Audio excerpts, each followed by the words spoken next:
بسم الله الرحمن الرحيم. الرحمن علم القرآن، خلق الإنسان، علمه البيان. الشمس والقمر بحسبان، والنجم والشجر يسجدان. والسماء رفعها ووضع الميزان، ألا تطغوا في الميزان. وأقيموا الوزن بالقسط ولا تخسروا الميزان. والأرض وضعها للأنام، فيها فاكهة والنخل ذات الأكمام، والحب ذو العصف والريحان. فبأي آلاء ربكما تكذبان؟ خلق الإنسان من صلصال كالفخار، وخلق الجن من مارج من نار. فبأي آلاء ربكما تكذبان؟ رب المشرقين ورب المغربين. فبأي آلاء ربكما تكذبان؟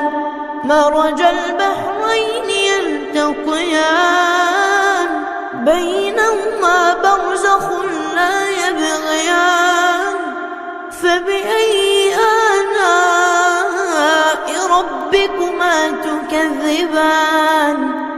يخرج منهما اللؤلؤ والمرجان. فبأي آلاء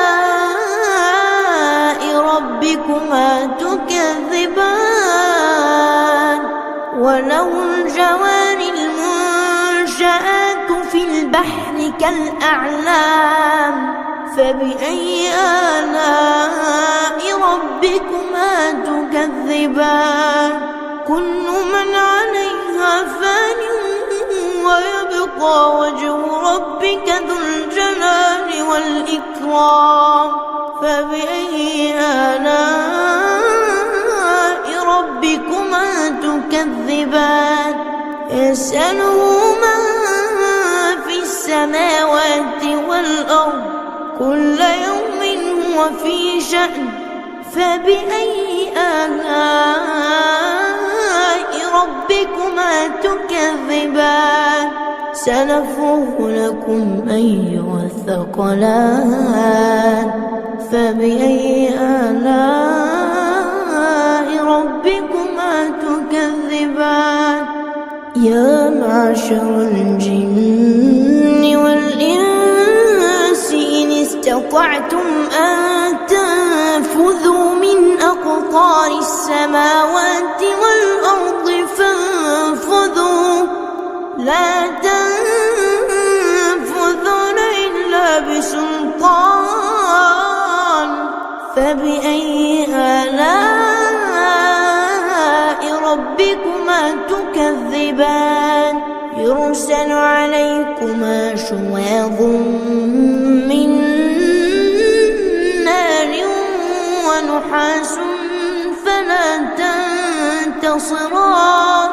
فبأي آلاء ربكما تكذبان؟ فإذا انشقت السماء فكانت وردة كالدهان. فبأي آلاء ربكما تكذبان؟ فيومئذ لا يسأل عن ذنبه إنس ولا جان. فبأي آلاء ربكما تكذبان؟ يعرف المجرمون بسيماهم فيؤخذ بالنواصي والأقدام فبأي آلاء ربكما تكذبان هذه جهنم التي يكذب بها المجرمون يطوفون بينها وبين حميم آن فبأي آلاء ربكما تكذبان ولمن خاف مقام ربه جنتان فبأي آلاء ربكما تكذبان ذواتا أفنان فبأي آلاء ربكما تكذبان فيهما عينان تجريان فبأي آلاء ربكما تكذبان فيهما من كل فاكهة زوجان فبأي آلاء ربكما تكذبان متكئين على فرش بطائنها من استبرق وجنى الجنتين دان فبأي آلاء ربكما تكذبان فيهن قاصرات الطرف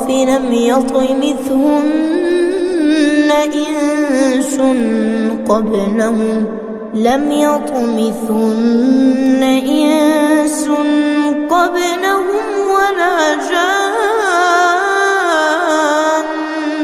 فبأي آلاء ربكما تكذبان كأنهن الياقوت والمرجان فبأي آلاء